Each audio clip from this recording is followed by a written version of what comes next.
Imagine if that was an implant inside of a human that can actually create a human life form. I mean, isn't that the rumor about clones? Or not a rumor, but how else, if you believe in clones, that they can just be born uh, a spark of life that's able to just go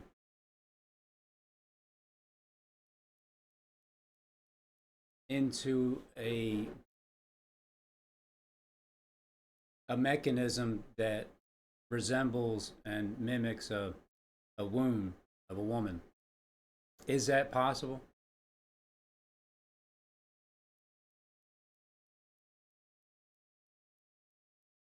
I mean, I don't.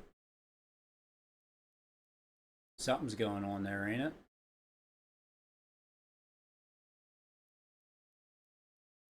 I heard about self-replicating um, self-replicating reptilians. Dozen times. Well, that's the exact language in the letter. And my attorney just walks over and hands it to the judge. Of course, her attorney is like, I object, I object, I object. Of course he objects. He doesn't want the truth to come out. I remember this letter. Slaughter of a truth. Goodwill hunting. So see, the whole system is designed. Yeah. The whole thing is designed to slaughter goodwill. That's why you see these stars like Rihanna going, shh. It's S, which is 19. 19, slaughter. HHH is 8HH, 888, which is Jesus. Slaughter Jesus. Slaughter good. Now you know the mystery of the whole thing. I lived it out. And you know what? I'm a much better person for it. Because had I not been so horribly mistreated and so horribly lied to and so horribly lied about, and other people, they form these opinions about you that are based on lies. Right. Yeah. And so now you know why even as little kids they sing a song.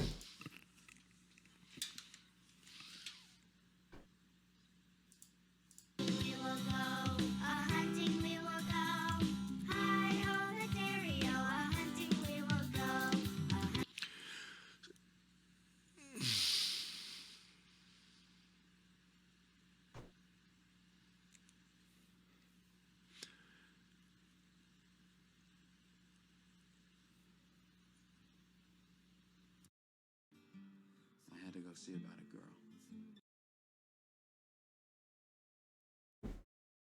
I remember getting a. I had to go see about a girl. Free will. So this is all about understanding what free will is. This is all about free will. Free will always ends in destruction. And it has to be reconciled back. There's a couple ways to see this. So angels that exercise their free will, they end up in a place of destruction, Abaddon, because the human host body is inherently evil. But the Lord God formed Adam and breathed into it. He was willing to form the same thing and breathe into it a living soul, good, that pure essence of good into it. And even that Eve was taken from his side is also just a representation of the fall as well, because think of it, Eve was taken from his side, female. Think of male. Think of the self-existent eternal Jehovah, or think of El, the Almighty God in space and energy, and then what breaks off is no different than Eve being taken from Adam's side. Do you understand? This is the most profound, mind-boggling truth. I mean, there's a movie called Good Will Hunting. I showed it to you just now. Yeah, I've seen that. The door, he turns the letter is folded in half, It's half right side up, half upside down. And when he shuts the door, nobody can argue with this. Robin Williams. When he shuts the door, it has a number 3, which is Angel of the Bottomless Pit, a 5-pointed star, and 259. And 259 means a hunting, a capture, to capture hunting. And we're in the beast system. One of the hardest things to believe is to just comprehend is how long this has been going on. And because your life, it ultimately turns out how you live it. But the people that are in your life and how they got there, the circumstances of that,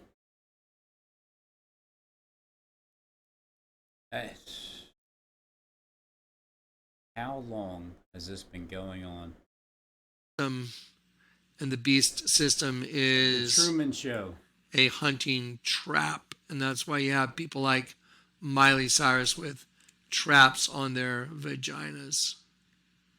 Genesis 13. Hang on one sec.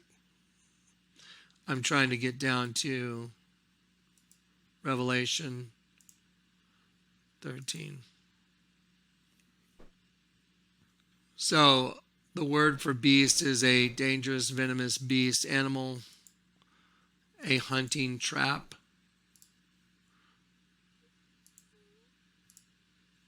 And there's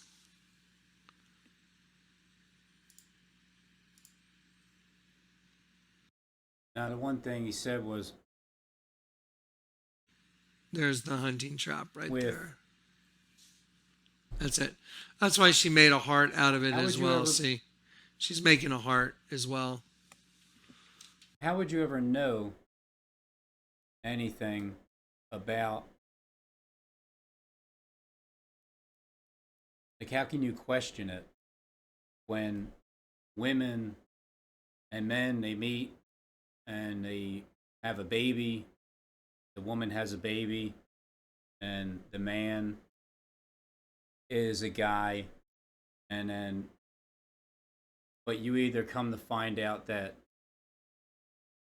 one or two things of how to interpret it and to see it is everything can be the exact opposite, trying to get you to go in one direction because of being able to see it. You would tend to think when you can start to see things that's the only part of it. Like, wow, oh, I'm here in this world, but I'm in another world in my head.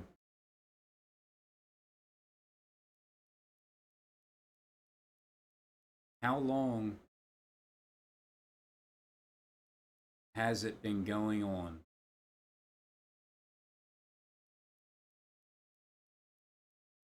That would be quite a trick.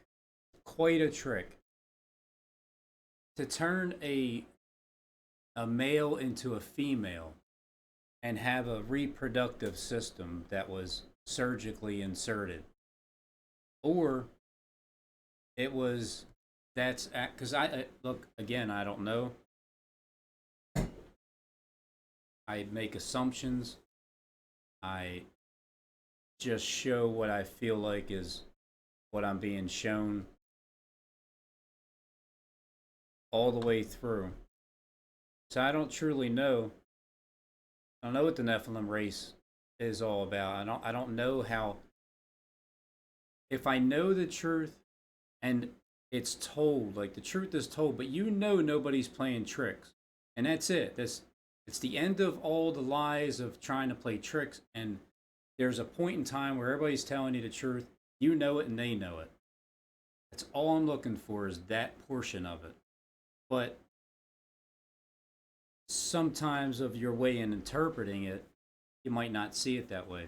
Or you might not see it yet. Maybe you'll see it at the end. Maybe you'll never see it. But whenever you're being shown something, always take the understanding that just because you're being shown something, you understand what you think you're seeing. It could be that interpretation, or it can be that interpretation. It can be a good one or an evil one, or it can be somewhere down the middle where you got to figure that part out. I don't make any any conclusions with anything really, because I leave my mind open for the other possibilities, so I can start to understand what I'm clearly being, I mean, what's being said, where I can start to clearly understand it. But at this time, I'm just going to have to go with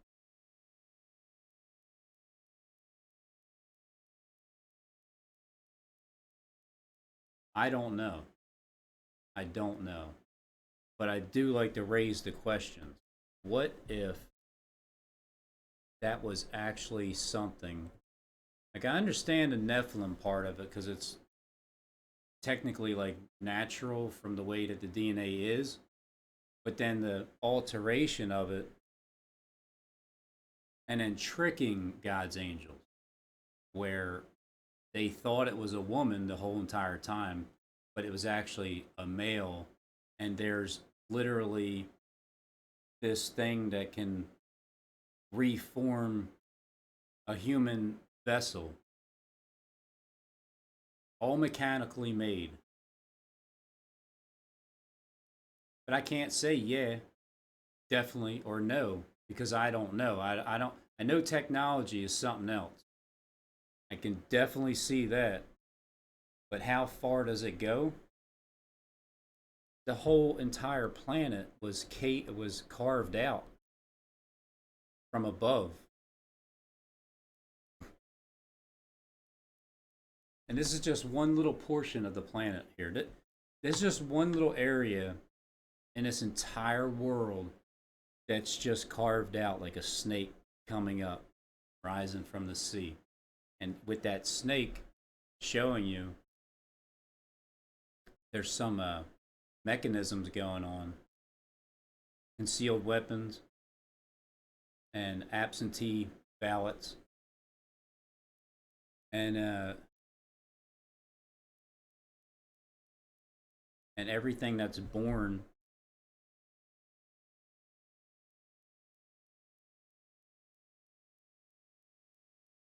we're just all born into this prison world. That's it. But it ain't really a prison if you can, like, this whole thing goes away and you're just living your life and you don't have to work as hard for a living. And you have a nice, comfortable little place to live. You got something to drive. Like the simplest things of life. That wouldn't be hell, but the way it is with the information that's being fed on the mainstream and how people are reacting towards it, it's just this world is done. This world is finished.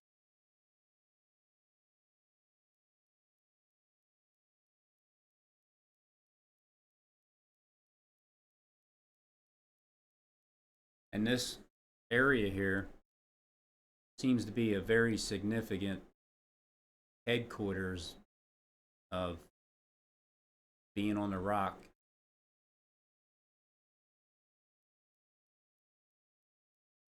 Because two people are playing out this one.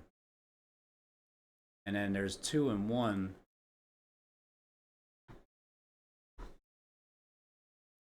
This is the twin system here. I heard about Inky and Enlil, but it seemed like it was somebody like a brother and a. If one of them was born first, but illegitimate, then you would think that then a couple years later another brother would be born. But I never thought about twins being born, and then the first twin being the Inky, and then the second twin being the Enlil. So that's the Lord of the land and then the Lord of command. Like the Adam and Eve and Adam type ordeal. But then I head over here.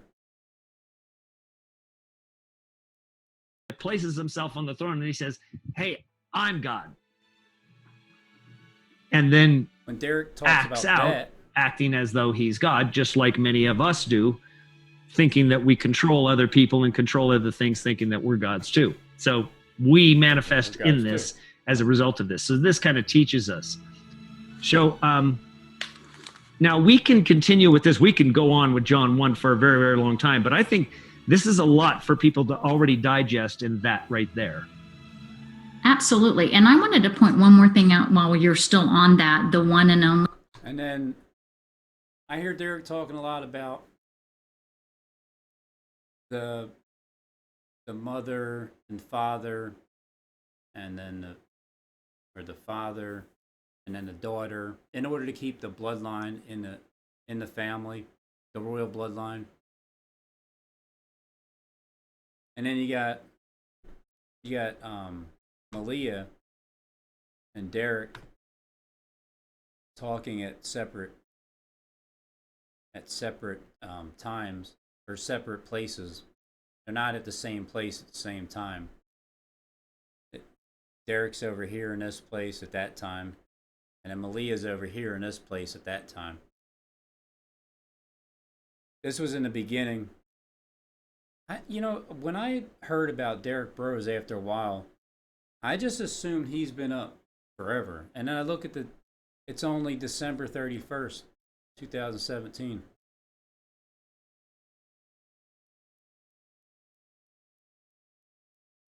Where it says, and then in this version it says, we gazed upon the splendor of his glory and the glory of the one and only who came from the Father overflowing.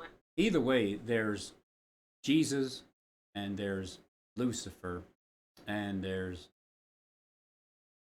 Satan, if you accept it. All the roles are being played. And this whole thing is too much sometimes.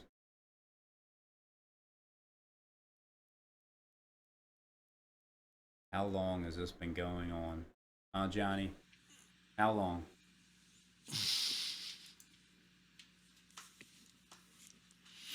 So, what's the moral? What's the point of this video? The point is, when you make a willful choice not to hold someone's offenses against them, you're exhibiting and you are manifesting the actual. Don't worry, Johnny. I look at it like this. I truly do look at it like this. You've had a lot of people come in my direction.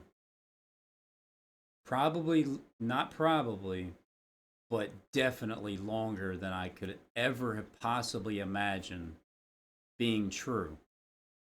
But what would be the reason? What would be the reason?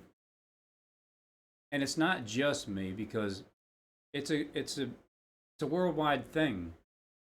It's what God the Father has everybody doing. They have people in charge at highest places and down to lowest places. He has them in charge for his purpose. And it's all coming to a point where everything's coming together. But down here on earth, it's harder to wake up when you're just living in it and you don't know any better and you've never been anywhere else other than right here on this, in America. Like, I've been on just the east coast side of America. Florida, born, Pennsylvania, back to Florida, and then back to Pennsylvania. That's it. That's all I've been to. So when you have other people from different planets,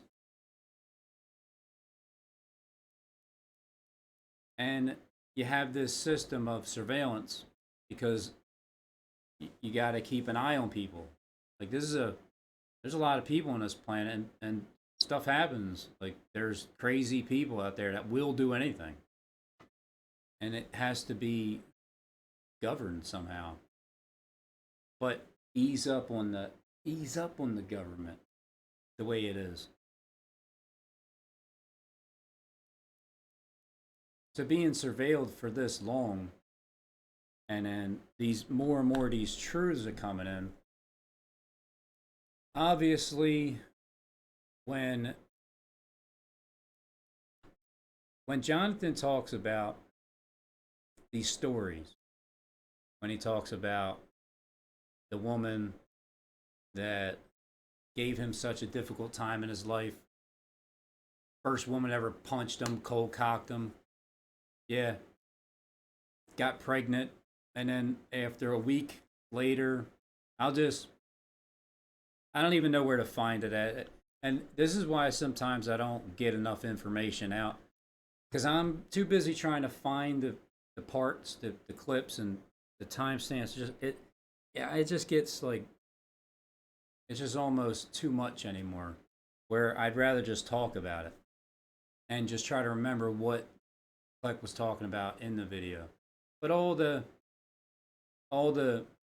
very similarities, the letter being written, getting in the mailbox a couple years ago, Goodwill Hunting, Robin Williams was the like the one that was kind of trying to counsel those kids, and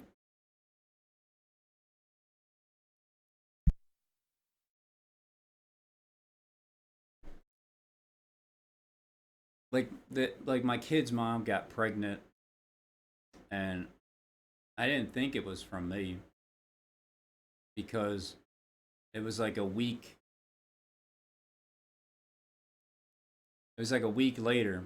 I kicked her out of the apartment because I was done with her. We're good. I was with her for a while when I got locked up, back when I was 22, maybe, for about 4 months. And then she was the one that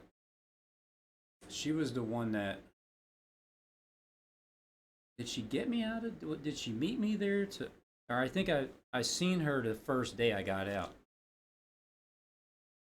And before that, one of my friends hooked me up with her because she was asking if my friend Brian knew anybody that had a nice car.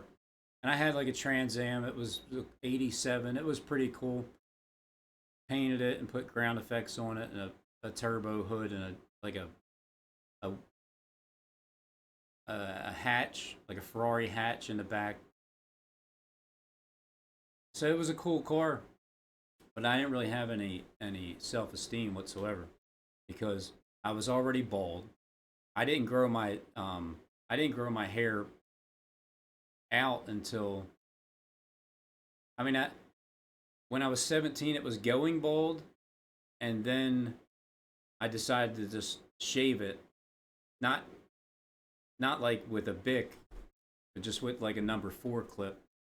And it was embarrassing because I was bald headed, and I just didn't understand why. I thought I was dying of cancer or something, but I never went to get it checked out because I didn't feel sick. I was just like, I mean, I felt sick to my stomach.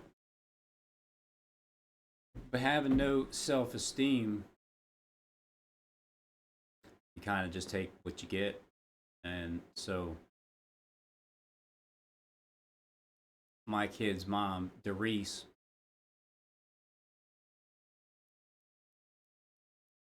she met up with me when I got out. And then we were together for a while. I got to try to think back how long. Probably like 5 years or so altogether until I had to, get out of there. But when I went to jail in 2004, because my son was born 2002, February 4th, we called him basically like a 9/11 baby because he was born in that era. And the similarity of the stories that I'm hearing are reminding me of obviously what I went through. Just like the stealing, taking the floorboards for my work, when it just not thinking as it being stealing, just thinking of it as it's extra. It it may be getting thrown away, it may not. It is extra. I don't need to make money. Like real, like I'm my enemy inside was trying to justify these things, and obviously, when it gets to a point of, wait a minute, I'm like, what the did you do that for? And then the feeling of being convicted, that was the part where, nah, no, I cannot possibly have this feeling inside. And what was the point? So it's just that thing will never happen. Like that's one of those things that's the final, that those little demons that are trying to cling on, it's, you got to keep getting rid of them when they try to rear their ugly head. And this is just a way of, it's a way of humbling myself because it's my own damn fault. Maybe it has been my fault before for other people, which I can agree, but what I'm saying is this is real life. Like this is my boss. This is somebody who I actually, it's like it reminded me of what I did to him the first time, which was I stole appliances out of his house, out of one of his houses that were being renovated. But I'm all high on Xanax, not caring, and I'm getting lured in by my cousin who's already selling appliances. I really didn't feel like doing, but then I did, and I took Xanax, and my kid's mom fighting with her. It's like, it build up anger, and when you take Xanax and you already have anger, now you start to get balls and you go and do whatever because you don't care anymore. So I really didn't care anymore. Being with my kid's mom was the biggest nightmare I've ever had in my life. So she did not help because it was all about her, me. And what I did, what she did, she was pointing at me like, yeah, you. I'm thinking, you're looking at a mirror talking to yourself. Why are you pointing at me?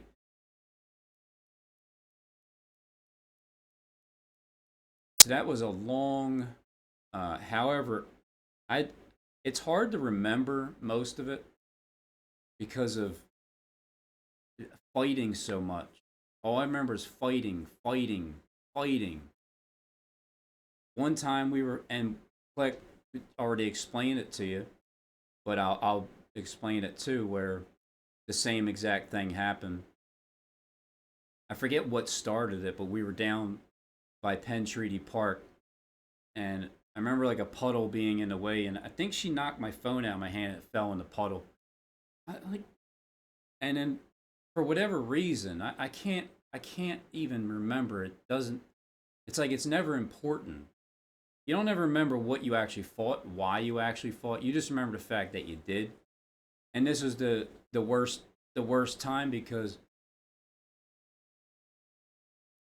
for just arguing, she's in the back seat. I don't remember if we had a friend and they left or it was raining or either way. For some reason, she was in the back seat, and then out of nowhere, she punches me in my eye. Now, I think that's the time when I reacted back, or it might have been after she stabbed me in the back with a broken CD. I think that's what it was. She punched me in the face, and then I seen her breaking up a CD, and she's getting ready to stab me with it. So it was either between the time that I got punched or the time that she grabbed the CD and was going to stab me in the back. So I have a black eye and she has a black eye.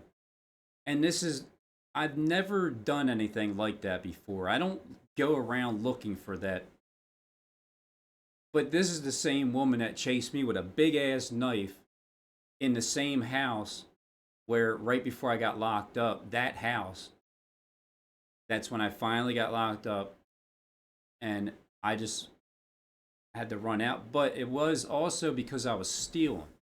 She was trying to keep me from going stealing. But I mean, that's not really a good way to invite me to try to keep me home with a big ass knife chasing me out. I got to run out the back and hop out of the door in the basement. And I had to push the, the stroller in front of her to keep her out of the way. I mean, my God, like what the hell was all that about? Now, to think that that was done on purpose,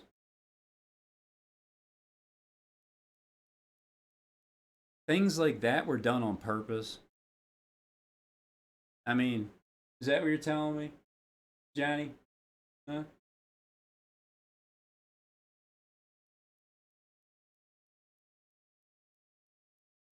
Even if I knew, like if that was just a random circumstance and my kid's mom was just, I just happened to meet her, or it was strategically planned from since about 20 years ago. Like there was a, was I just a target back then, or was there, or is there targets? Like I'm not the only one you did that to, right? 20 years ago. But I never actually got a blood test to see if my kid is actually my son. I never did. But I have always looked at it as if he isn't, it makes no difference. It's my son. It's my son. Maybe somebody else's son, but it's my son, the one that I helped raise and took him away. Because what you do is you adopt people into your family anyway. I adopt people in my family. It doesn't matter where they come from, it's where are they at now. So no matter what happened out of it with my kid's mom, I love my son.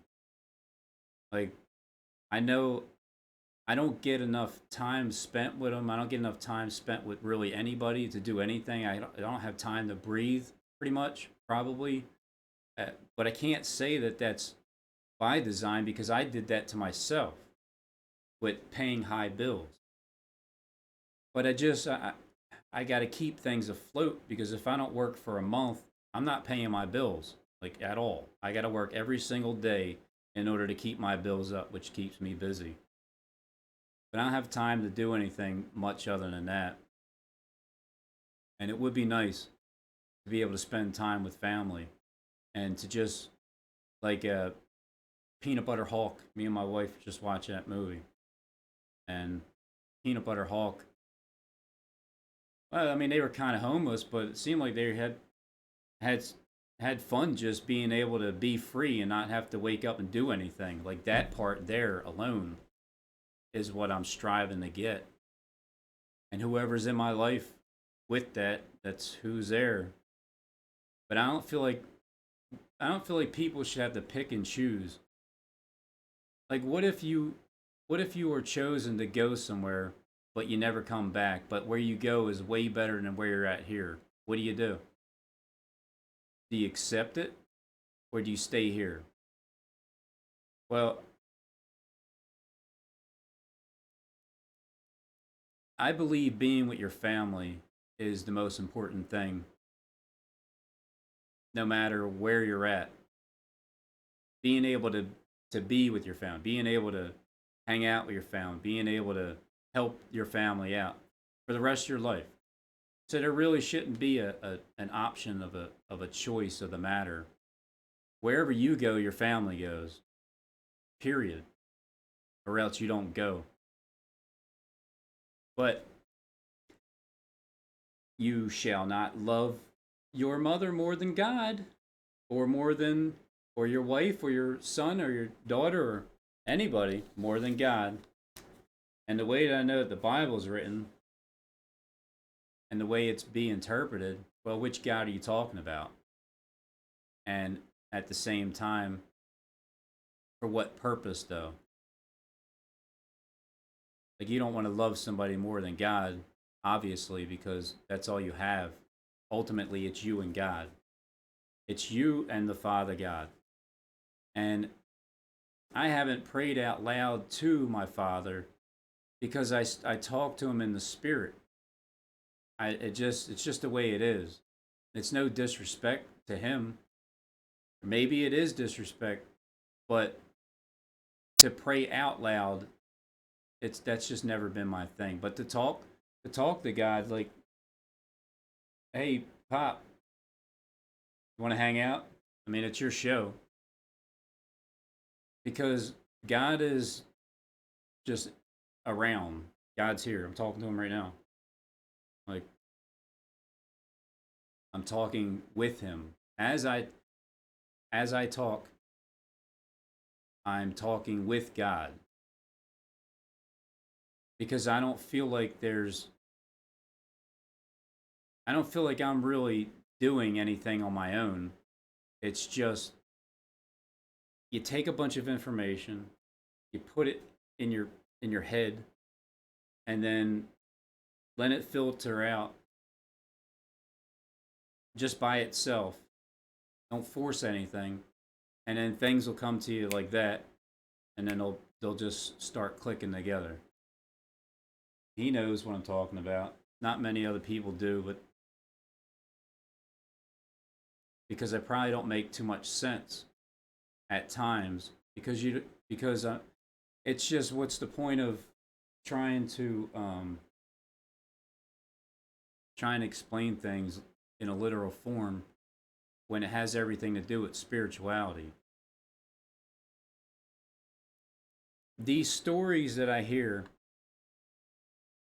are obviously connecting to my kid's mom. My kid's mom's trying to get a hold of my son and saying that she wants his bank account number to deposit $300 into it, and our address and something else. Oh, his phone number. This is the same woman I had to get a 3-year restraining order from for me and my son after I got full custody to get him out of her hands because of the way that her life was living, and it's just never been. I've tried. On Facebook, she befriended me. I told my wife. She knows the problems that she tried to cause between me and her too, and between her and my son. There's a wedge there. No question, there's a wedge there. A lot of build up resentment, but that's also something my wife needs to get over too. But this whole thing where being around this woman that made my I befriended her, and then it was cool at first in the beginning to start talking, but still bringing up stuff from the past, and I just wanted to let her vent, and she did, and then she got it all out of the way, and then she would send me messages here and there, and it wasn't sickening. It wasn't like blaming me for anything. So I'm like, all right, well, and my wife's like, you're gonna regret it. Like, it doesn't matter, but it's not about regretting it. You take the people on and just give them a chance. And then if they continue with this vibe, it's like, come on, man, you continue with this vibe. You obviously have the Jezebel spirit, and it's not going away. And that's why people get blocked on my channel. When I sense that, when you just can't stop bringing like negative vibes and shots and just like you're wasting your time and your energy. You are, and your boss is disappointed in you. Depending on which one you work for, that is, which side. But it's just when do you just get over it and move on? So the reason why I had to block her and I don't accept any communication with her is because after trying to make that just civil, I've only tried to make things civil with her. She refuses.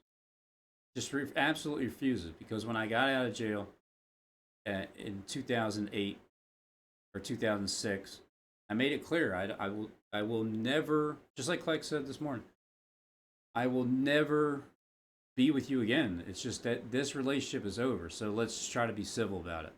Nah, not on her end. I will guarantee you she is super top ability of getting under people's skin. And I'm sure on the social media platform that I've been trolled by her before.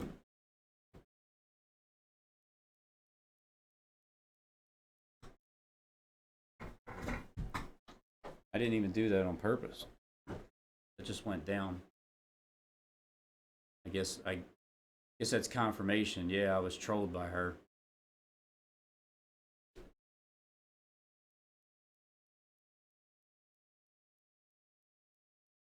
But unbelievable kind of a relationship. Having to live and being stuck. Being stuck with somebody. It just seems like their whole entire mentality, their whole entire life is set up around purposely causing negative energy so they can suck the life out of you. But I tried, back to my kid's mom, I had to block her, and that's it. I can't do it anymore because you're bringing up the past. You're bringing up things about your credit being ruined because I apologized already. I'm sorry for ruining your credit way back then. But this was when my son was born. So we're talking almost 20 years ago. And your credit is only as good as your last 7 years.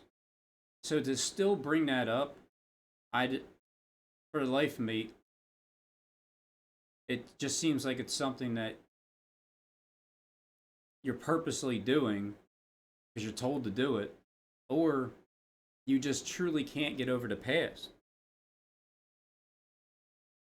Like everybody has a chance to redo their credit after 7 years, but to hold it against somebody continually. Anyway,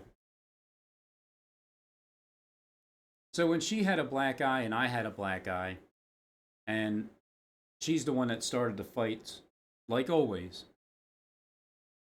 So I go to her uncle's house the next day, and her dad's there, and her uncle's there, and the other guy, Rob, is there. Rob, the one that took care of my son when I was in jail, and then died a few years after that. But these, all of them were there, her family members, and I'm getting ready to. They're these are all bikers. These are all bike gang, and they're not. They don't play around. So, but they do know her. They do know the fire that is in her, and I told them what happened. I told them what happened. I said I'm sorry, but I said I'm sorry. However, this is how this happened, and now, you know what? I think she actually smacked me even real hard one time out front of Lansing Street where my son was born. Because we just moved out of the apartment, the one that she trapped me in. We moved out of there to move into another one because now I'm having a kid. But I think she slapped me pretty hard then too. But like Click was saying, the reason why she wanted to get punched back so I can show her my dominance.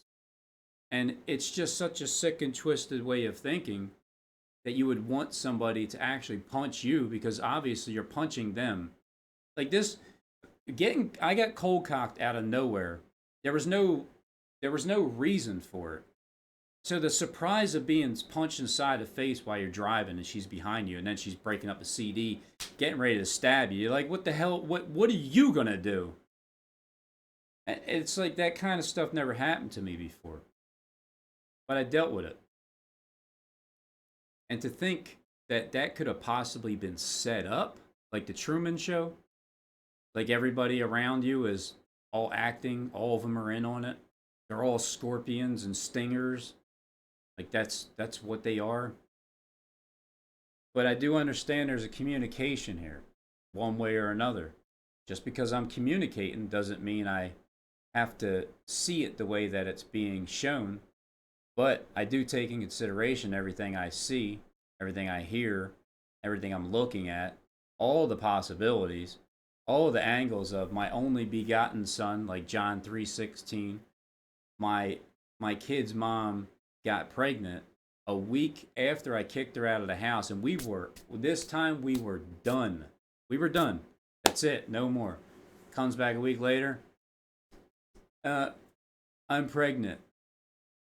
Oh, really? How'd that happen?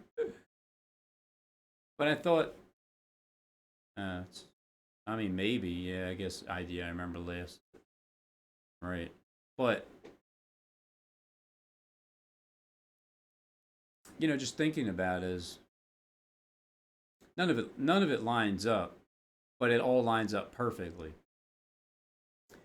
But I did say these stories before. They are recorded. Everything can be put together as a story because everything I heard you say this morning, oh, it all rang a bell. It resonated pretty well. I remembered clearly the time she punched me in the face and I hit her in her face and her eye, reacting towards it.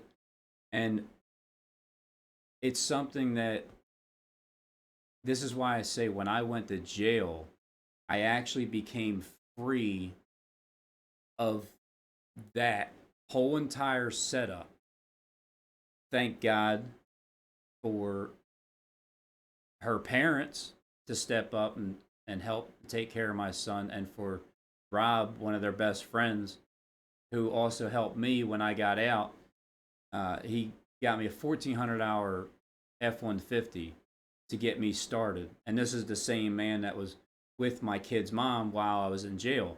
But I was saying I am done. So please don't even think that I'm like looking at you in any kind of way. I'm actually thankful that you were there to at least keep an eye on my son, and because he gave my kid's mom an apartment to stay at while I was in jail for the year and a half, and but I didn't see my son at all, and kept him she kept me from being able to communicate on the phone, and but I needed that, even though she did it just either out of ignorance or don't even care, but it was necessary for me to go through in jail, to learn in jail, and also to think I'm doing a 5 to 10 for 5 counts of aggravated assault on cops because my dumbass is trying to steal a radio out of a truck.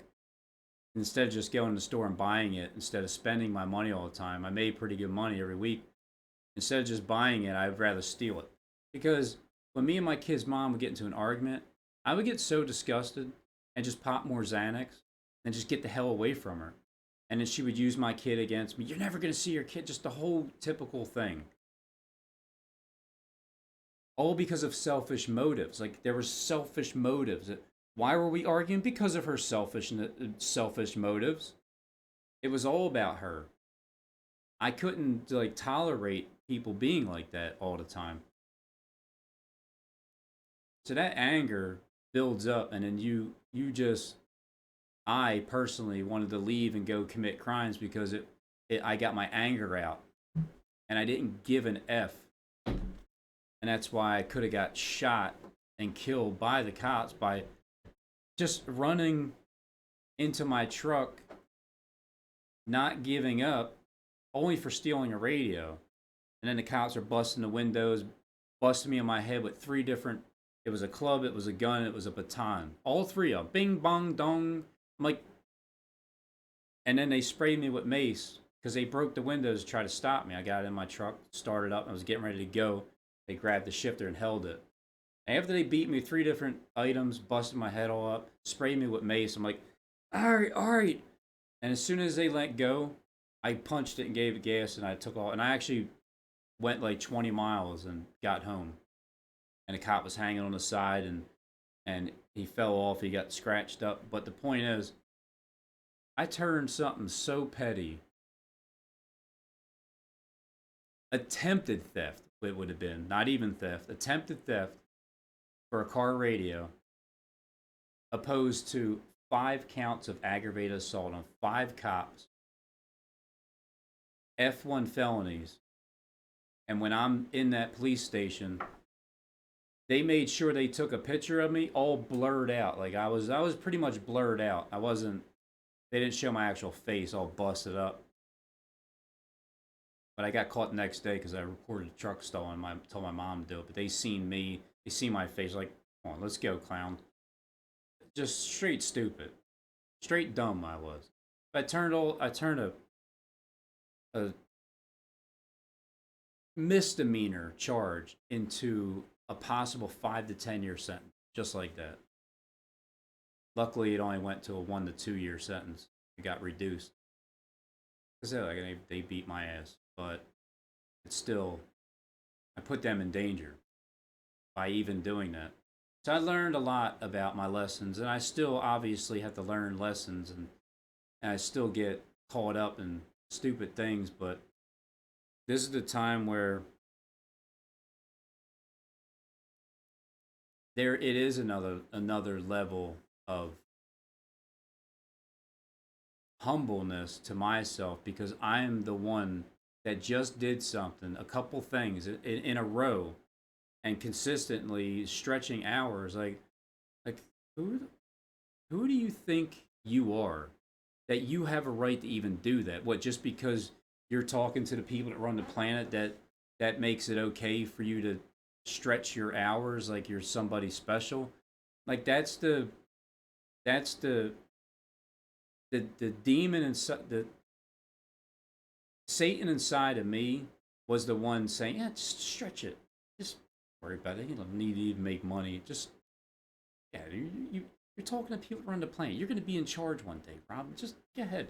Now, it doesn't work that way at all, Robin. So Robin needed to get smacked by Henry, because Henry's the one that keeps Robin in check. So there you go. Robin's the one that is the one that needs to grow up and be more like Henry. Henry's laid back because Henry already knows the deal. He just sees you like, but also is proud of you when you do things that are more humbling. So when you do that to yourself and you realize it, here's the trade-off. Who see us in the dark, right? Who sees us in the dark? Well, Johnny will tell you, at least the people that are in communication with him, that I can see what they're doing in the dark. He would actually say that. Now, not to everybody, but who can see me in the dark?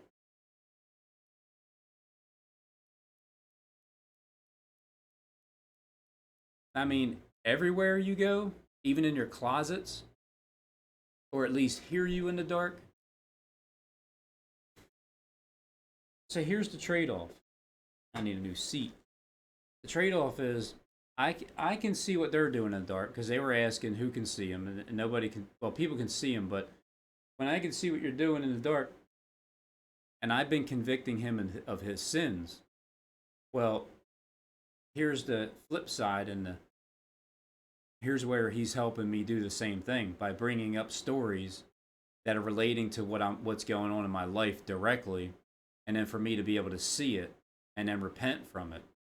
So thanks, Johnny, and I'm sorry for disappointing you with, taking some wood that wasn't mine from my boss, and like just being stupid. So I'm sorry for disappointing you. And I'm sorry to God for disappointing him. But I'm glad that that just happened, because that was something that that actually needed to happen, to be quite honest. I didn't want it to happen. I didn't want to say this. I did not want to get on here and say that I stole something and I was lying about something. But but now that I think back of it, why did I not want to come clean and say, like, what do you think you're in the running for the Who Wants to Be America's Next Top Interpreter, Messiah slash game show contestant winner? But if you say that you lied, then you're automatically disqualified. Not that that was really on my mind, but what I'm saying is, it doesn't even matter. What matters is I do care what people think, but only if you are right. Only if you're right. then I care. Then it's like, yeah, because what happened was I would start getting mad. I start getting mad because I'm being surveilled, and it's like, what? Why do you keep talking about stories of my life? Why are you focusing in now? And but it is something I'm doing wrong, right? Yeah. And then Henry's talking. Henry's like, but you are doing something wrong, aren't you? And I'm like trying to justify, like, I mean, not really. I mean, they make plenty. They don't even need to make money. It's like I look. I'm communicating with the people on the planet, Henry. All right, they understand. I'm trying to get a little bit extra sleep. I'm trying to save a little bit extra. I mean, I don't get paid for driving from home to work. That should be mandatory. It should be mandatory. From the time that you got to wake up and get the hell out of your house and go to work, you should be paid for your travel time, and then you should be paid for the time that you work and the time that you get there. Period. But I don't run the system, so I can't do that. But that would be me justifying it, like saying that these things should happen this way and that's how it should be. And Henry's the one that has been trying to put me in check, and I just haven't been listening to him that often. I had him on the show a couple of times before, um, but maybe I'll have him on again some more. So all these stories are lining up where it reminds me of what I've been doing, either wrong or what has already happened in my life that Clegg would like to tell me about.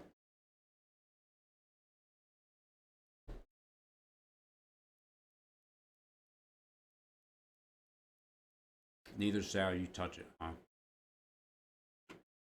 Neither shall you touch it, lest you die. I always remember this. There's Inky, and there's Enlil, and there's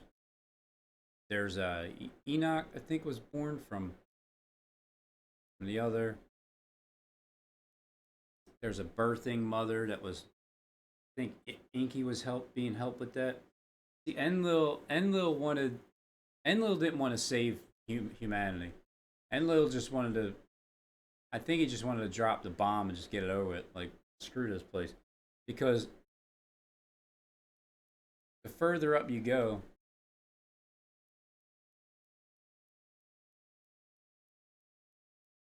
imagine that. All right, so there's Earth. There you go. So let's look at it like this. You see this perimeter? Look at it as the king of the north and the king of the south. You had king of the north up here. This is the when you look down, and people can just parachute down to get to their spot. And then you go down, and it's the king of the south down here. But up here, this is a land up here.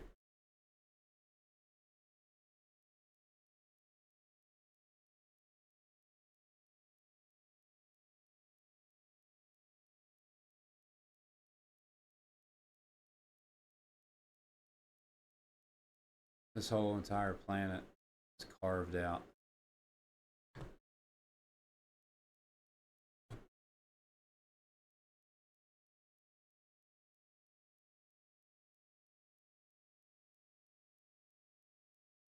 Where is I had NASA on.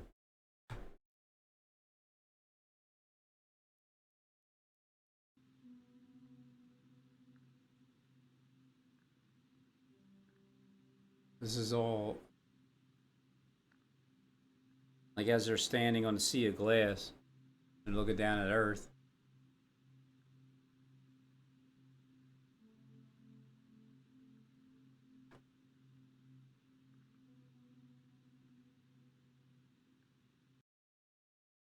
So anyway, Johnny gave that woman, would you say like 1,500 hours?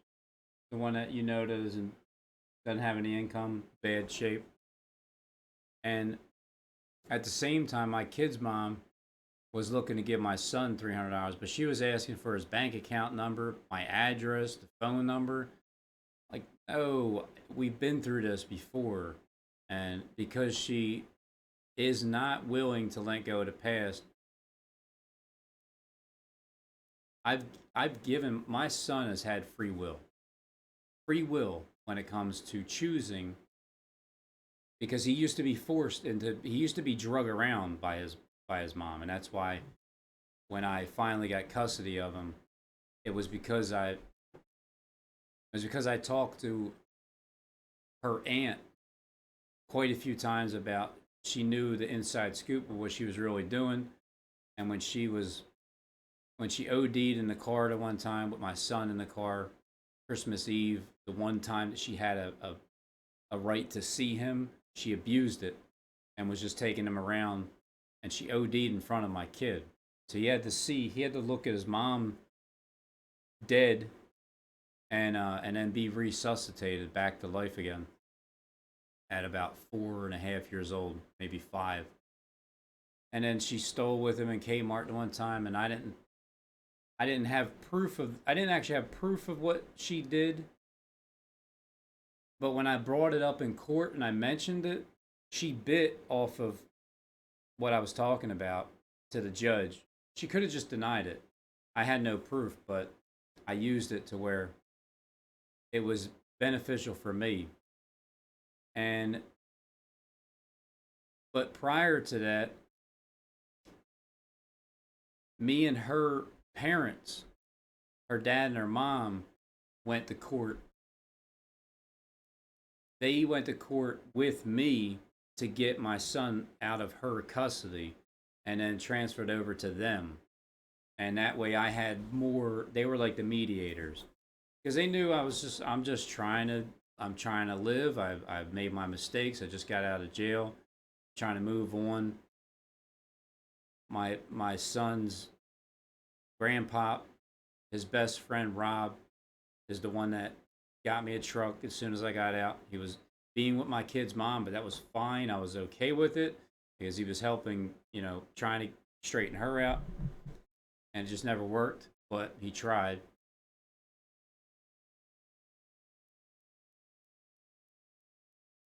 When I finally got custody of my kid, it's because for about 2 years, her parents were taking care of him, had custody of him. And then when I was ready, I had my own place. It was time for me to get custody of my son. And I told her dad, I said, look, you can just sign the custody over to me, or I'll just have to go to court. No hard feelings. It's just, I think it's time for me to take care of my son. And he knows what it was, but he just couldn't sign over custody because he would never hear it. He would never hear the end of it from his daughter. We went to court, and I convinced the judge that I am ready to take care of my son, full custody, and I did. So they granted it to me, and I won. And I shook Tony's hand and hugged him and said, "Thank you for taking care of my kid." But he was also relieved because now he can kind of, he's taking care of a 5-year-old or 6-year-old, 7-year-old. But when I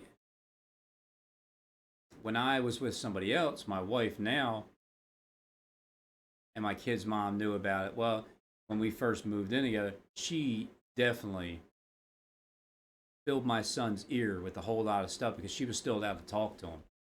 It wasn't until we moved into another place where she had the cops come to my house, and she had the detectives come to my house saying that I abused my son because he had bags under his eyes, or whatever reason she was trying to say. And so they come. I'm on parole, so my parole officer has to know. They send the detectives there, and they send DHS, I believe it was.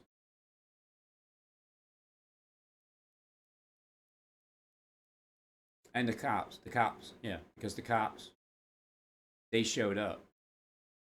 Warminster Township District, I said, oh, man, because I had already tried to get a restraining order against her once. She didn't show up. This time around, the cops came. My PO had to know about it. They're investigating us about me, her accusations of me laying hands on my kid. When my kid's like,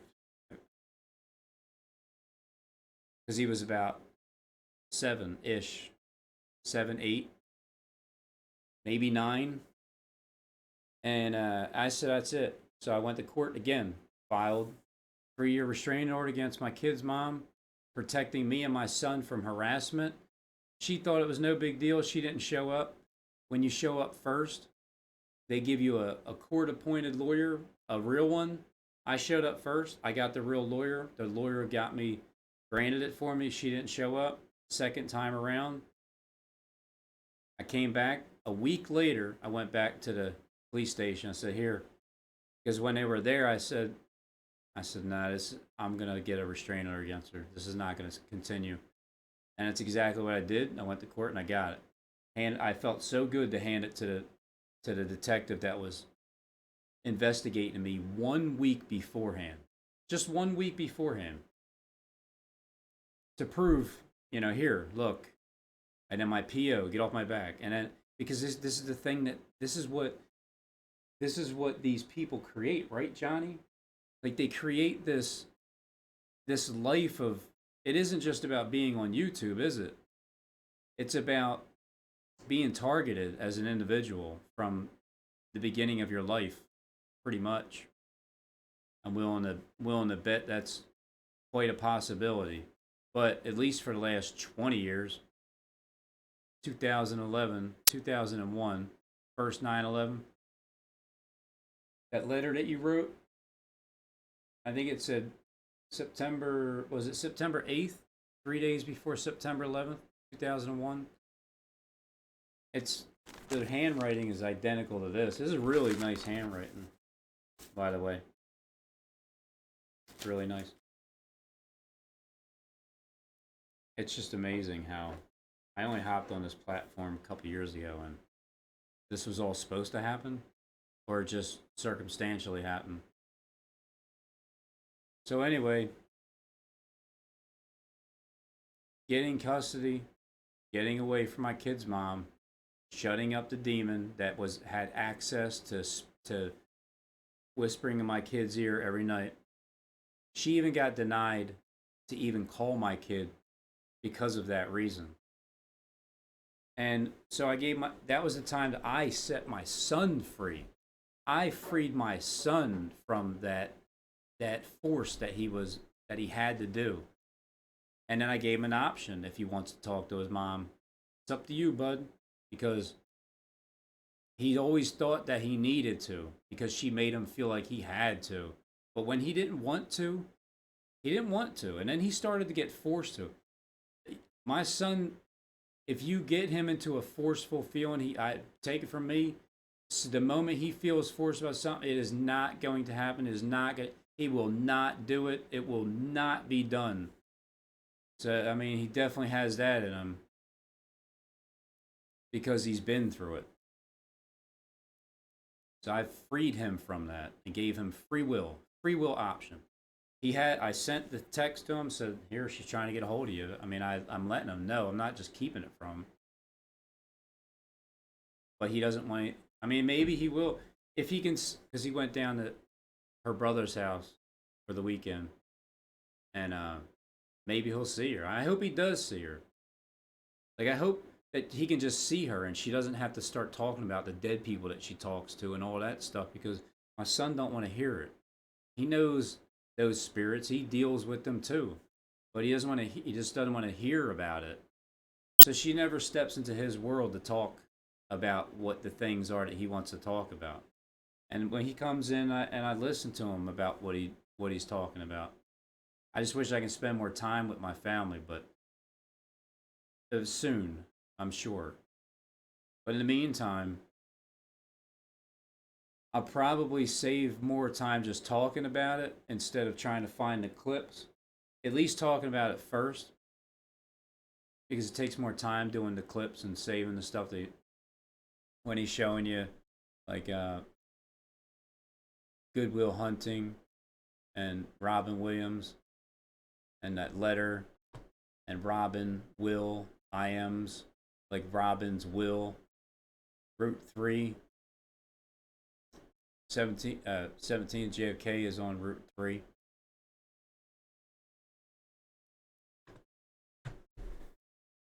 The similarities of exactly a week later, my kid's mom gets pregnant. My brother asked me, "Well, what are you going to do about it?" I said, "What do you mean? What I'm going to do? I'm going to have a son. Like, how do you know it's going to be a boy? It just is. It just is." And before that, also another I mean, quite similarities you've been talking about. But that's the whole point. Choose. My kid's mom said that she got an abortion, and she said it was from me the first time around. When I think, was she 16? 16, and I was 20. 20 years old, being with a 16-year-old. Right? It's because she's almost 5 years older than me. 4 years. But she didn't look like she was young like that. I feel like a pervert because I was 4 years older than her. But then once she got to be, 25, then I'm 30, or I was 28 when I went to jail, or was it 25 when I had my kid? So she was 20, I was 20, or 21, and I was 25 when I had my son in 2001. So that age gap it's not so bad when you're a little bit older. You see how it's rationalized, but the whole thing was set up anyway. I'm just amazed at how things can be set up. So let's just go over this. Hold on. Imagine if it went that far, where not only are you set up, but there's a device that's set up inside of a male going to a female, and then they insert the mechanism that resembles a womb, and then they can have babies too, and then you'll never question it. And that's what Clegg said earlier in the video. Like, once a man meets boy, boy meets girl, they have a baby, and then you'll never even question it. Interesting. So would a procedure would had to have been done when she was 16 years old, right? Or are they born that way?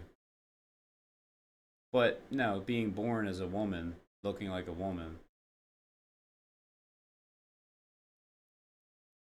My kid's mom was trying to give my son 300 hours today.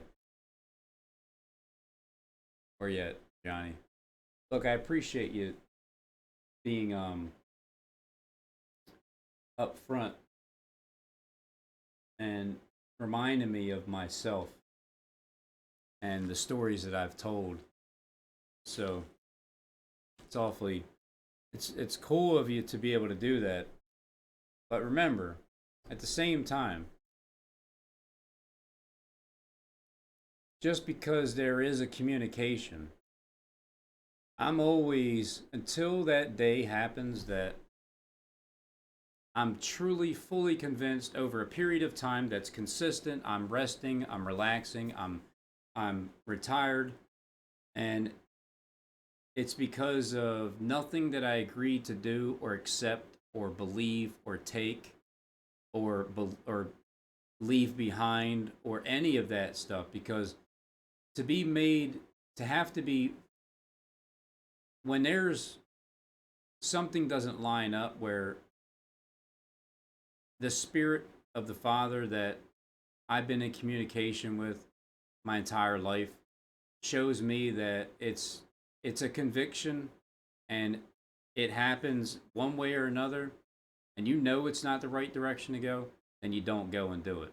So when I'm rested and I understand what everything has happened and it's over and done with, then it's going to be the greatest truth to know, because then it's like, oh, really? It's that hidden, like twins, the twin system. You're able to turn a male into a female, and you can't even tell. Uh, and they're actually a male, and you can't even tell because they have babies. And so because they can have babies, there's no I how could you question it? You see, I would have to have some actual evidence of that. Like true evidence. True. You know what? You know how it is where you doubt things because you're not sure of certain stuff, but when the time comes and everybody is truly telling the truth, just to know the truth about this entire system and how it really is, if that's true, can you imagine how many people have been being with women like their wives or girlfriends, and they're really men, and they had some kind of transformation back at a certain time that you never knew them, and they were just thrown in your life to do that to you? Like, what if that, seriously, if that happened to you, what would you, and if you thought you knew who was responsible for it, and you actually had a baby, that is the craziest thing. And what if it's not even your kid? Like, what would you do if you knew who was responsible for that, and they set a woman in your wet path, but it was really a guy, and it had a surgery done, and really it was able to have babies too? Like, that is the craziest movie that needs to be written, because it's probably already being written and it's actually true. So what if that was true? And then you're like, no, I'm not gay. I'm no, I was just, I didn't know. Or would you be so furious that you would kill because of it? Well, here's what I would do. I would say,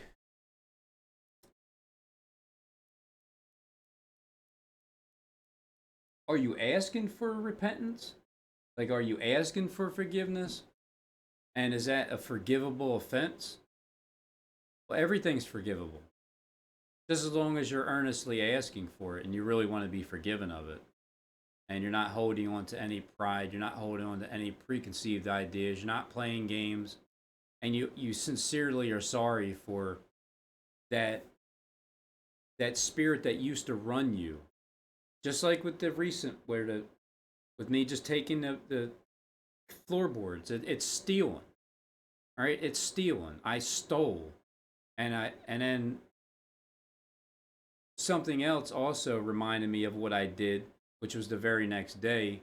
Which, if I didn't know any better, which I pretty much do, I would have to say that that event really didn't actually happen. Uh, or if it did actually happen, it was designed to show me and to remind me of what I just took, and it wasn't feeling good already, as I was already contemplating giving it back, taking it, ripping it up off the floor, and giving it back. But what would I do if I found the person responsible for all this chaos in my life that was organized and designed to make my life as difficult as possible, and with actual hatred at the time, of hating, like having that hatred, that Jezebel spirit? I was around the Jezebel spirit, if not Jezebel herself. I know a lot of people say that because, but hey, that spirit was, man, oh man, it's one of them.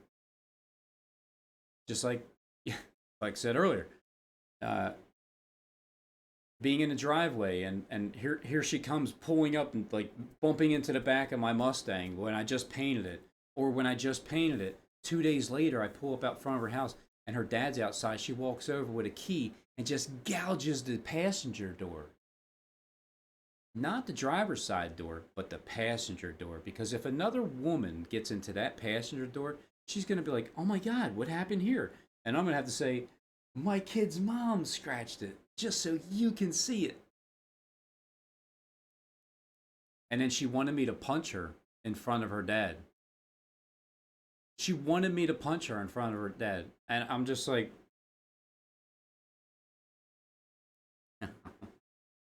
I just painted this car. Oh my God, I can't believe she just mother. You're trying to tell me that that was a designed plan? That's not cool. It's not cool when you have people that do things like that, but it's not cool for the spirit that's running them either. Whether it's just the spirit itself or it's an organized, developed plan, strategic plan. I thought it was funny today. Charlie, you know Charlie, right? You know Charlie. Charlie is the supervisor at the job, and he was because he was the one telling me the story about the other place, Hyde. It's called Hyde. Got broken into. He's making references to like the things that, like floorboards, working. That's the first day he worked, and he really didn't feel like he was putting in the effort. He told my boss's son. So the story, and I appreciate how, when these stories are talked about, that it resembles what you've done. And I'm talking like, yeah, there's times I don't feel like I put in enough. It's different with trim work as you're motivated, and as he's recording the conversation, because that's his job, I'm sure, is to, just pay close attention. The other supervisor left. This one came in, so he came in out of the other place where he was, and just knowing the Truman Show, how very likely possible all these things are. But the point is, even when you hear stories, if you hear something and it convicts you, it doesn't matter if it's set up. It doesn't matter if Johnny's friend, his father, who's in heaven, but yet he's a consistent lie. He's constantly lying. It wouldn't make you think that you're constantly lying when you're not. But if you're constantly stretching your hours, hey Robin, isn't that not constantly lying? Are you not constantly lying when you're constantly stretching your hours? Well, yeah, it is, ain't it? I mean, isn't it stealing if you don't actually ask somebody to take something before out of the house? Isn't that stealing? Yeah, it is. So that's why it made me sick. Because the enemy inside of me was justifying. It's not like I'm being a thief in my mind. It's a delusion and it's justified. So the justification, and then hearing the stories of Charlie talking about it, and as I'm standing there, I'm like, yep, I know. I only, and then today was the best. Today was the best.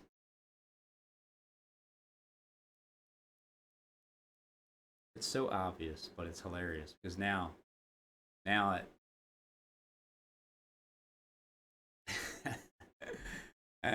said, nobody likes to have somebody standing over you, watching your every move, seeing what you're doing.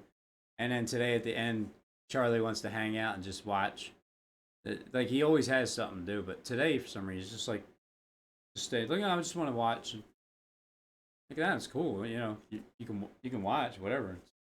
I'm just building some stairs, and he's telling my brother about somebody broke in at the place, and they think they know who it is, and showing a spilled paint on the floor, and that happened the very next morning. The story took place the very next morning when I took the floorboards. Because there was 2 days I took. I took the one pack. I'm like, there's still some more extra. I can take a few more of those. And I took some more, and then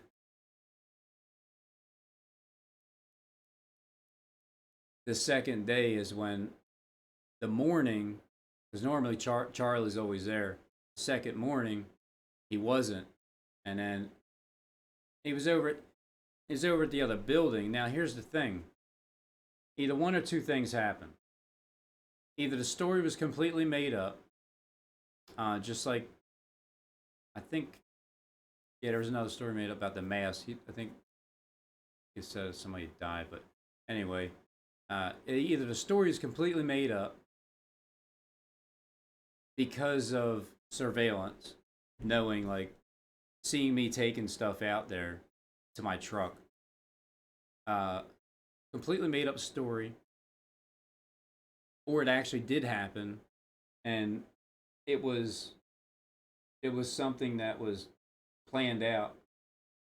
That way, it would remind me of what I actually did the very next day. So the thing that Charlie said at the end when he was telling the story to my brother, he's like, he can't even make stuff up. And I'm like, yeah, you can't make this stuff up, can you?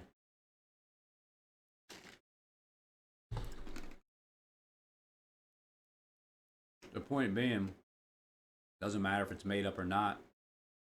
When you hear about it, and you're doing it, if you're doing that thing, this is where it's what comes around goes around, and one hand washes the other.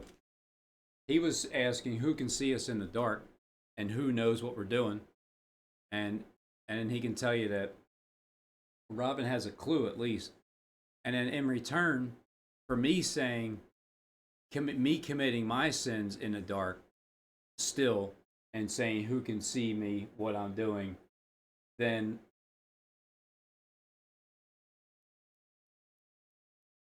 this is a way of refinement. It's just a way of refinement. How would he know? All this similarities in this video. How would he know all this stuff about me? Unless there was very close attention being paid to. But why would people waste their time doing that? What's the point? What is the point? I'm not talking to people that think I'm delusional. I'm talking to the people that actually are. You understand this? Like, this is not nothing is coincidental. Nothing. If you're still even listening to this hour and a half into this video, because I don't have a time limit now. I don't know how long it'll take to upload this, but I'll try it. So what I would say to finish off, anybody that tried to make my life difficult in any way, shape, or form, whether it was only on YouTube or half of my life, anybody who's responsible for that, I forgive them. And I want to thank them for following through with Satan's plan, but ultimately God's plan in the end too. Because when you use evil intent against people that get refined through the fire, they only turn it around. They show you the mirror, and then when they show you the mirror, because now you see your sins and it makes you sick what you've been doing, and then I'm still doing things that you're seeing that are sins because you can see behind the scenes, unlike anybody else. And then it's a give and take. Well, you put me in my place, so I'm going to put you in your place. And you thank each other for it in the end. Not that you even want to go through it. I think I wanted to come on here and say that I was a lying thief. Well, I've heard it before, but it's about stuff on YouTube that I'm saying and doing. I'm being accused of lying and stealing and that kind of stuff, but that's not true. And he knows it's not true. He also knows that the people that he's hired are the ones that are paid to say those things about me and to me. So I forgive you, Johnny, for sending those people my way, but I also want to thank you for it at the same time, because the best thing that can happen is you step it up another notch and get rid of that last bit of Satan trying to get you to rationalize stuff. That's a refinement. And it's also, this is what the John the Baptist spirit is doing, is getting people to see their sins and to repent before the return of Christ. And that's what the exact same thing is happening right now, which is in my life, I can't believe I did that without even thinking of it and thinking that I'm not being seen doing it. Nobody's really seeing me do it, but are they? Of course. Of course they are. Why would I think anything different? Why would I not think that my boss would be a part of the Mason? It's Philadelphia. They're builders. But I didn't understand the surveillance behind it. But I know he surveils. I know they pay attention to their cameras. They watch people quite often. And they can watch me where I'm at, and they can but I appreciate the effort that's in place just to make myself aware of, don't go in that direction. You can't do that anymore, ever. Nothing. None of those things. You have to act like this, Robin. Walk around as if the entire world is watching you. Then what are you going to do? Just any given time at all day long. Everywhere you go. Obviously, the most private place to be watched at is in your bathroom. Taking a shower, taking a crap, but that's what everybody does.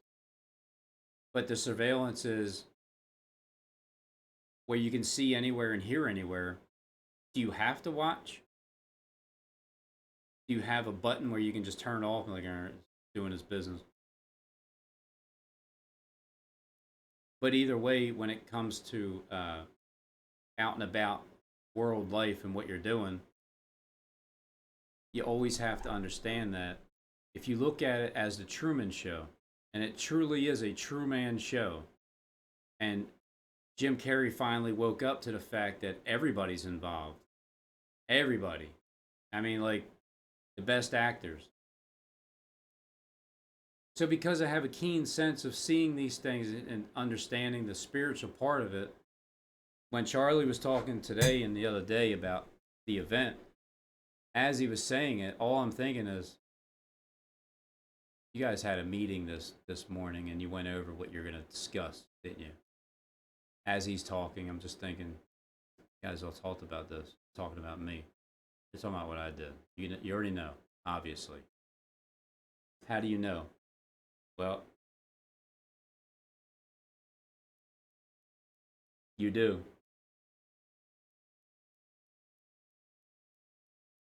I think it's time for me to repent publicly. I can't just do this privately. Like I did it. I did it through a text message. Because it's documented. And then when I see my boss and son to their face, I'll apologize in person. But I sent the message so it's documented of repenting and telling him that I'm sorry for not putting in I'm not putting in honest days worth of pay, and I subtracted my 3 sick days because I don't deserve to get paid for that. And this whole week I put in my 8 hours a day, and then today I didn't even take a lunch break. I think I worked 9 hours, but I'm only going to put in for 8. I'm not going to go and tell my boss that's what I'm doing. I'm just going to put in the 8 hours. That part that I'm doing it's not really secret because you can just tell Charlie. Charlie will know, and he'll tell Dave, and Dave will know. Everybody will know anyway, but I'm just putting in my time and giving back. All I'm doing is giving back what I've taken. I'm giving the years that cankerworm ate of my life, I'm giving it back. So I'm going to do it like that. So to start, I thought it would be a good gesture to take away like $850 of my pay and not have it. Even though I could definitely use it, I really could, but I don't deserve it. I don't deserve it.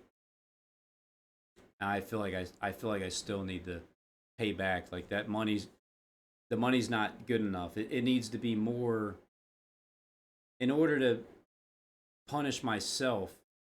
I need to work longer and charge for less instead of just handing money like or subtracting. Yeah, that's fine too, but actually doing the work and making up for that time, consciously aware that that's what you're going to do. It's like fasting. When you know you're not going to eat for a week, you just set your mind to it and you stop thinking about the food and you just do it.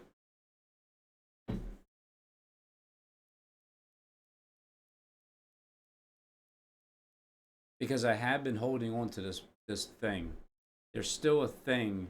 There's still some pride there. There's still some anger there towards other people. But it's towards the spirit that's running them. And I know that certain people are lying and it's like, or just purposely being in that negative vibe. And it's their job to do that. But at the same time, it's the spirit that's running them that is the irritating part. But that's also where you got to stop because you got to realize who are they working for, which side. They're doing their job, right? Are they not doing their job well? Well, let them do their job until the very end. Stop attaching feelings to the way people are. Just because they don't agree with you and are sick of hearing you and are tired of your cocky voice that you don't think you have, but you do have, because when you rewatch your own videos, you catch yourself. Like, there I go again.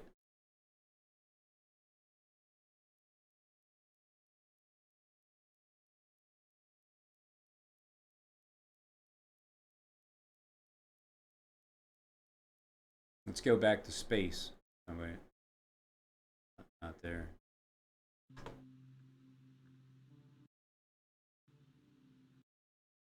Are you done fiddling around up there? Now we're back to this scene again.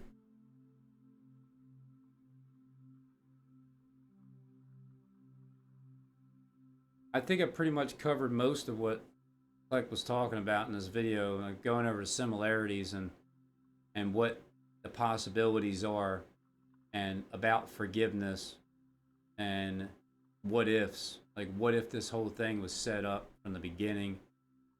Obviously, my kid's mom got pregnant at a really convenient time right before. I mean, I kicked her out. Hold on. I kicked her out of the house.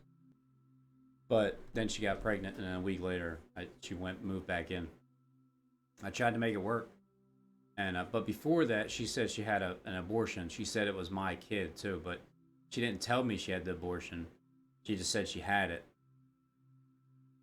And then when she did get pregnant, it was after our relationship was absolutely finished. So I don't think I actually got her pregnant the first time, but I don't know. And what about the second time? Well, I don't truly know.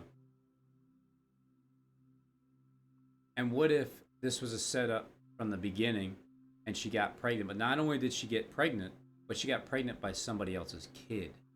Somebody else's kid. But I've been the one taking care of the kid. Kind of like you have a stepson, but you treat him as a son. Like Joseph. Joseph had Jesus. My kid's not, well, maybe not just yet. But depending on how you look at Jesus or Lucifer,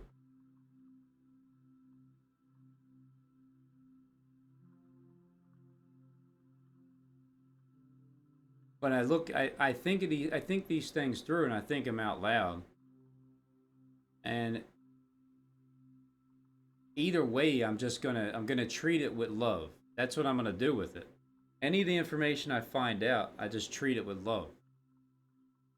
And I thank God for just allowing me to be in this situation. Like, thank you, God, for allowing me to be in this situation where you have all these people that are showing and exposing what the world actually is, helping me see it, and also by having them free will. They exercise their free will, right? So thank you, Father, for allowing that to take place, to for allowing them to just exercise their free will, because everybody turns back in the end. You see it, you feel it, you understand it, and it's real. Like, this thing happened. These things do happen, but what if it happens to you? What if I was set up the entire time? What if I've been taking care of somebody else's kid, but treating them like mine? What if you have already had that thought in your head before, but you still treated it the same? Obviously, it's not going to matter. It's not going to affect me. It's just the only thing it'll do is it'll be the truth, and I'll know the truth, and I can treat it accordingly. But other than that, until then, I just handle it the way that you would as a parent anyway. Because the circumstances were quite unique. And but see, when my kid's mom, she got kicked out the first time. Second time around, she was smart. She got mail delivered to that apartment with her name on it, so I couldn't get a restraining order to get her out. She did the exact thing to me when my son was 6 months old. I couldn't take it anymore. That was the end of it. 6 months old, I couldn't take it. I had to leave, and moved to my brother-in-law's house in Reading for a while. What is that thing? 18.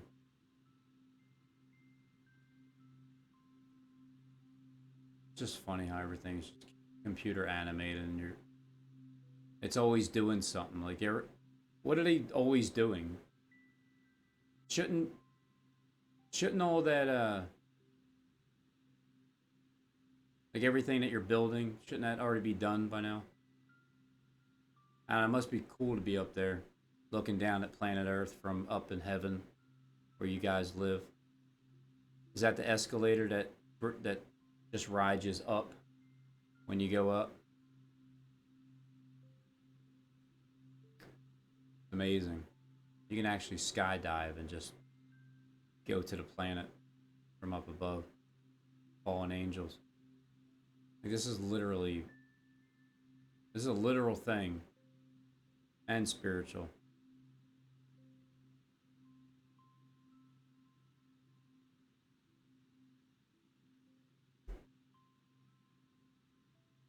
So anyway, I forgive everybody for coming against me, and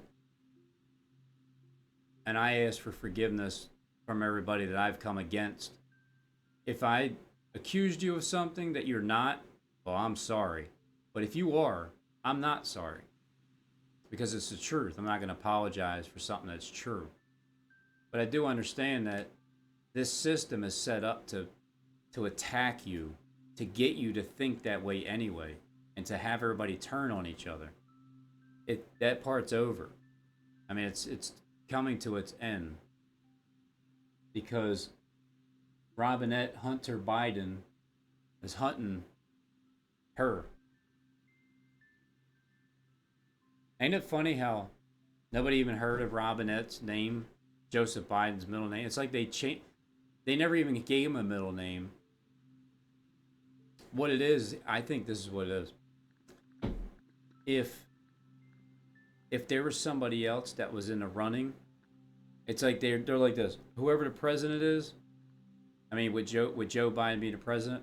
They're just gonna announce him as Joe Biden, Joe Biden, and then when it's time, then they'll add whoever's name they want. So if it's like, if Justin is in the running, then Biden's middle name would have been Justinette. It would have been Joe Justinette Biden. Jacob Israel is talking a lot about the robin birds, the red-breasted birds, and Goodwill Hunting. It's Robin Williams. Just conveniently how I hear my name, and then the stock exchange. I want to look this up. The Robinhood stock. What was it that happened with the Robinhood? Something was going on.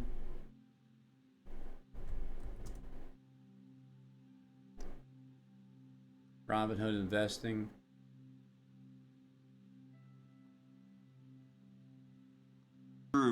What happened yesterday was Robinhood was unable to meet the deposit requirements that it was anticipating for those shares in certain symbols by the clearinghouses. So for every time that you want to go buy something, they have to actually make a deposit first. And the anticipation was that they were not going to be able to do that. And before having a liquidity crisis, they were trying to prevent one, which raises all sorts of questions. I asked one of them, which was effectively how concerned he is that some folks are saying, I'm going to stick in this to the end. We've talked a lot about this, that some of these investors aren't just trying to stick it to the man, but ultimately they may be sticking it to themselves.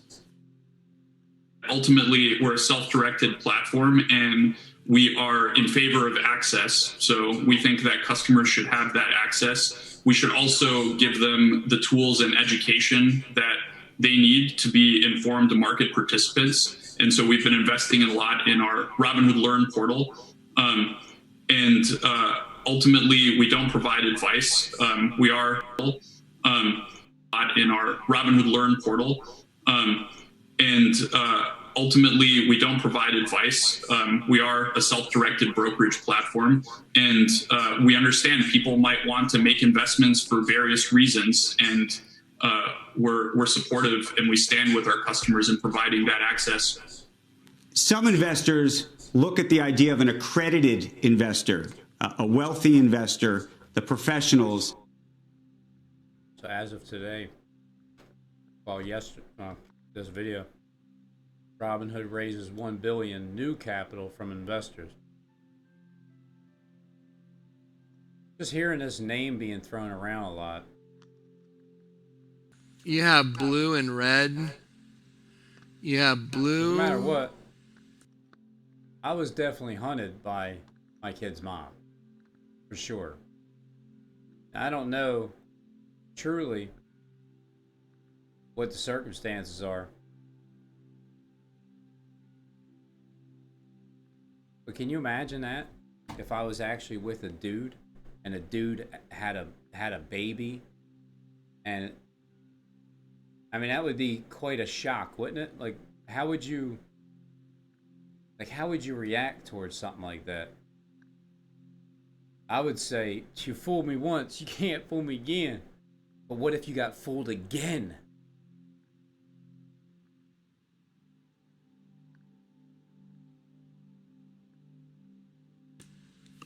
And red, just like Republican, Democrat, just like I forgive the blood in your body. You have blue and you have red. You just can't hold on to it. You can't hold on to anything. Like holding on to that, the feeling that I had the past couple days before I repented publicly was sickening. Like because I felt that demonic pressure, and I can only imagine how people feel when they're caught and they're stuck and they're just screwed. And then they got to like do things to keep that covered up, or they're going to tell on you. Instead, you just straight tell on yourself and get it out of the way and stomp that enemy inside of you out of your face. And this is what I've been feeling like. This is all I've been hearing from Derek and Malia, mainly both in his recent videos, all of them. And it's about repentance, because these people, well, they came from heaven, the literal land. They're up there. That's where they came from. There's no life in it. Red does. It's a system. So anyway, a hunting we will go. We will go. Hi ho. The Dario, those that possess goodness, that's what they're hunting. They're hunting goodness. Now here's So think about it. Think about this. Think about where this is going. They're hunting goodness. This is Johnny's spot. This is Johnny here. This is the headphone Johnny. It's the winking in the eye. It's the snake, the serpent, the piercing. It's just everything and anything. And then, so as soon as he's showing you the hunting we will go, who is he showing you right There's here? a movie called Good Will Hunting.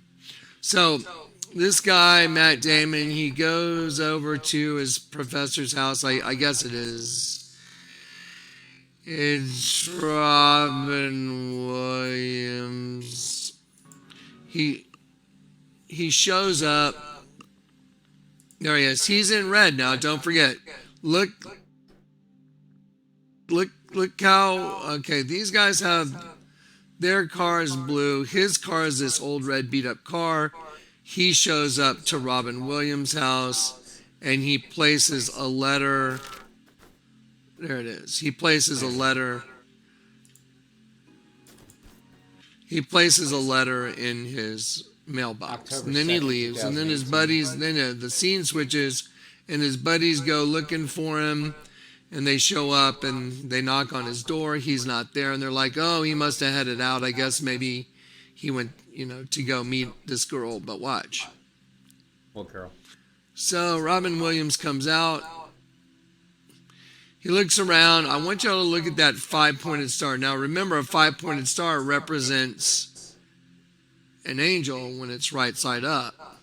When you turn it upside down, it's the Church of Satan.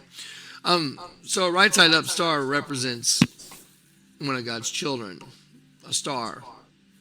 Okay, now, if you look at that 5-pointed star and you go do a little research, there's called the 5.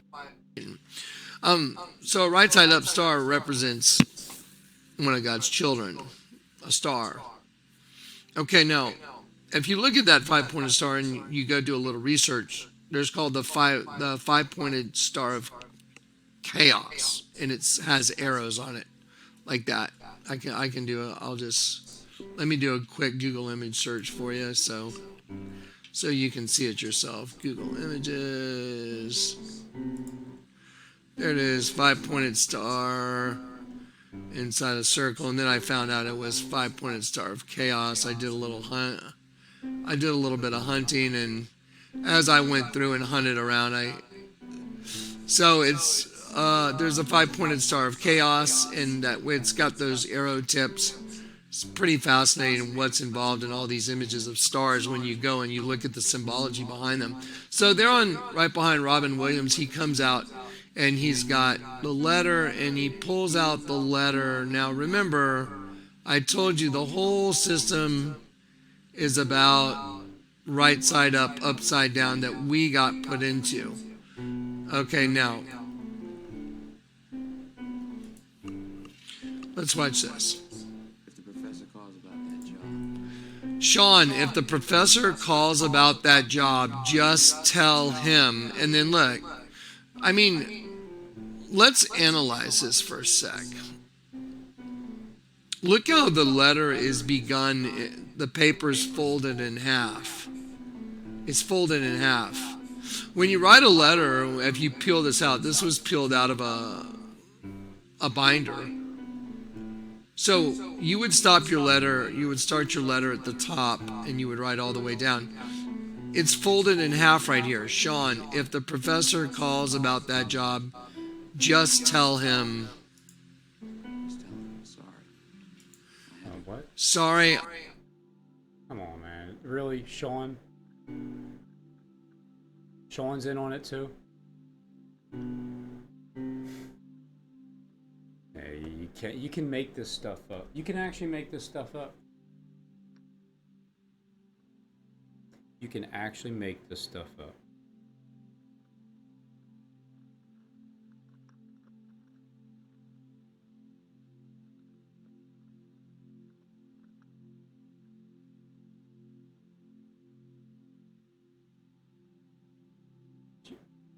Wednesday, January 27th.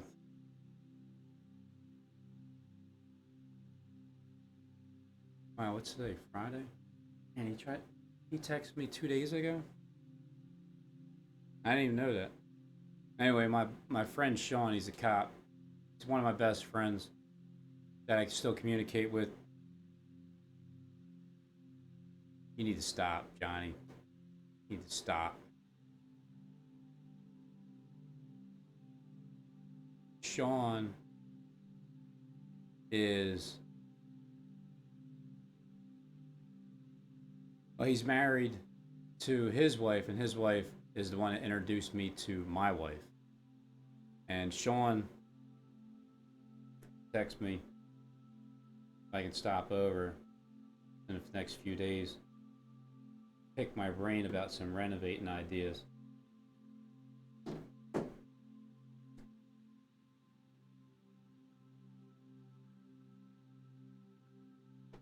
This is the 29th, 27th. Sean asked me to, I'm stopping over there tomorrow to go over some ideas about work. I had to see about a girl. Now look, you see how the writing now is it's half up, right side up, half upside down. So I had to see about a girl. Neither shall you lie with a woman, lest you die. Now let's go down here to Genesis 3:22. And the Lord, the self-existent, eternal Jehovah, said, behold, the man is become. Look at the word become. To exist. 1961. I exist.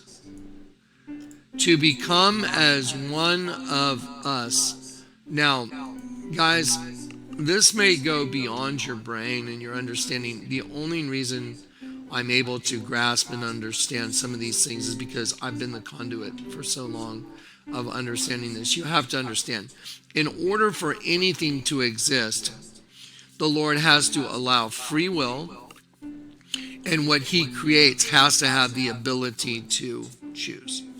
Otherwise, how could you ever love God? So Satan forces his subjects to serve him. Jesus is the opposite.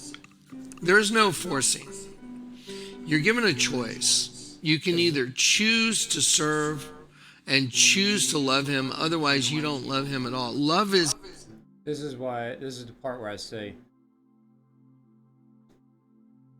until I know the truth, absolutely for sure, there is no forcing. I'll die on this planet before I do anything that separates me from what reality actually is and what's right. Like, there's no you don't need to have to make these rash decisions and not be willing to take care of other people. It's all about taking care of other people. Like, what do you do? Where do you go? This planet needs to be rearranged. It doesn't need to be destroyed. People don't need to die. Even though this is the plan, or it was the plan, but it doesn't need to be that way anymore. It obviously we're being shown how it's being ran, and it still can be ran, because thankfully at least one side has turned, and then it just becomes both sides of the Romans. Just you accept the Christian faith, and it's mingled together, where you guys just meet in the middle. Is intentional. Let me give an example. This is something the Lord's really drilled into me over the last week, because somebody I know had so greatly offended me. I was just like, I'm sorry, John. I had done so much for this person, for him, and his. Anyway, I'm not going to give it all away, because I know he's going to watch this video, and I love him and I care about him. But I had every right to just be appalled. And the Lord told me, Jonathan, being offended is a choice. You don't have to be offended. Okay, now I'm going to give this to you as one of the greatest things I could possibly ever tell you. You know when somebody totally screws you over, and they totally screw you over, and you got the high ground, and you can tell them, well, you know what, I've done this, and this, and all I've done is the best I know how to do for you, and for you to do this is just repugnant and disgusting. And then what happens? You carry around this feeling of like, right? Well, that was happening to me, and I was just like, it was so unbelievable. The offense was so over the top. It was so unbelievable. I was like, that's almost not believable that this person would do this. And I was like, you know what, Lord? And I heard the Lord tell me, I chose not to be offended with you. See, the Bible says, and God was in Christ, reconciling the world to himself, and not holding men's trespasses against them. That was a choice. He chose not to. So we also have to choose not to. And I'm not kidding. I was at the point to where I was just going to go deal with the situation, go by this person's house and say, you know what? I just want to let's talk about what's been done for you. And let's talk about what you just did. That is just disgustingly sick. And then the Lord got to me, and I was like, you know what? And then when I put it in context and I realized, wow, you chose not to hold our sins against you.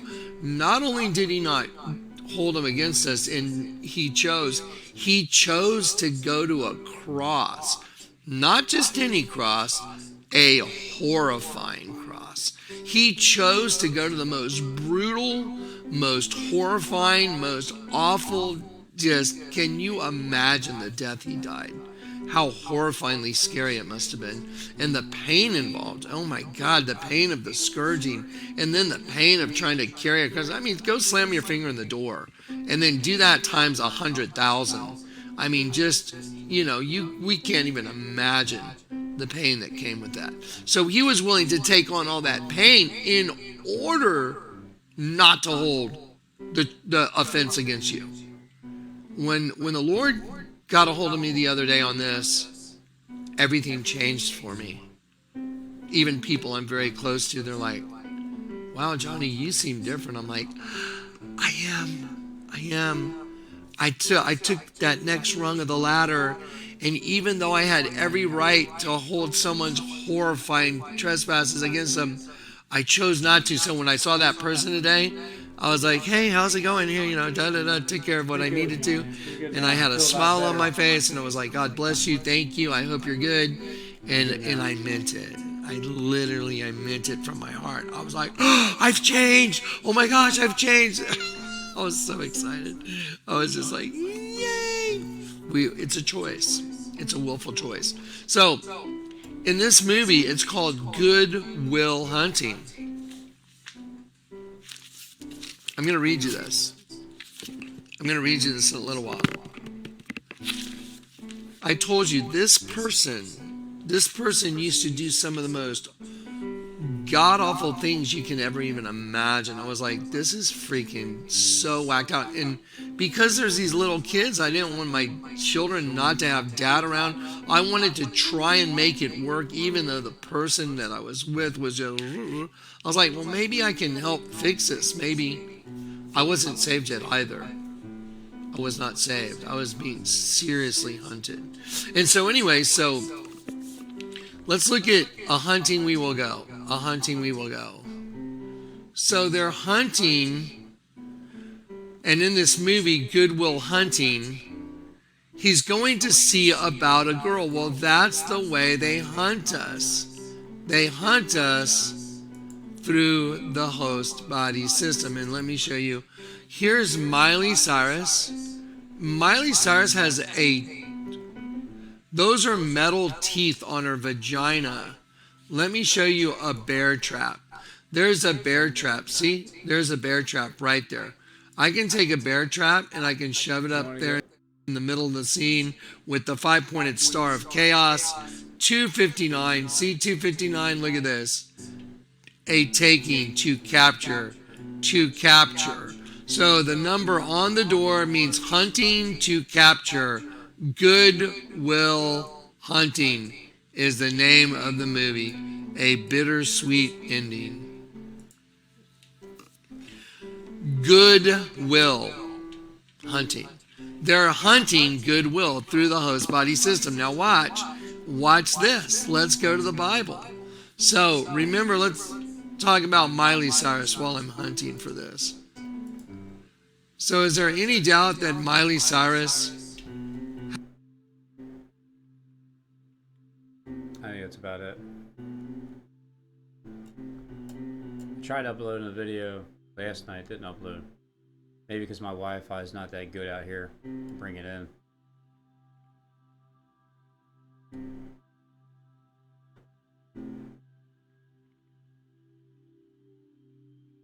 Can you only imagine?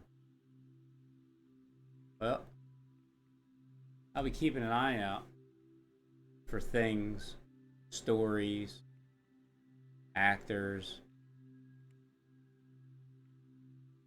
Man, can you imagine?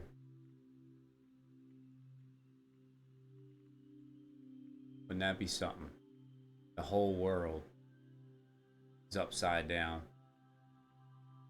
Or it's just something to get you to think about and turn away from people that aren't really what they're saying that they could possibly be. And it's just something that's all in your head. And you got to work through that as well. Just know I'm not accepting anything. I'm not accepting it until it's evident. 100% absolute proof.